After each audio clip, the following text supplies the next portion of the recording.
Кыргыз театр жана искусствосунун залкар таланты Кыргыз Республикасынын эл артисти Токтогул атындагы мамлекеттик сыйлыктын лауреаты Жамал Сейдахматованын эстелиги орнотулду.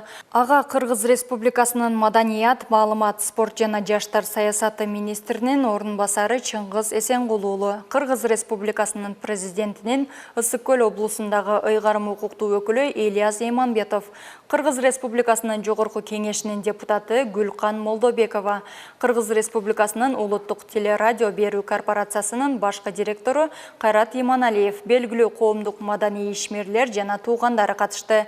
Эстеликтин ачылышында Кыргыз керемети аталган кыргыз кинолорунда бир катар ролдорду зор чеберчилик менен аткарып, кыргыз кино жаатын өнүктүрүүгө кошкон салымы, бүтүндөй өмүрүн театрга арнаган өрнөктүү өмүрү эскерилди.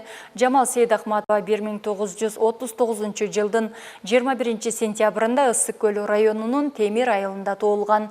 1957 жылы Кыргыз мамлекеттик академиялык драма театрына кабыл алынган. Ошол күндөн өмүрүнүн акырына чейин улуу актриса катары талыкпай эмгек кылуунун үлгүсүн көрсөтүп келди. Кыргыз сахнасында Катаринанын, Дездемонанын, Найман эненин, Кишимжандын жана башка каармандын мыкты образдарын жаратканы менен элдин эсинде калды.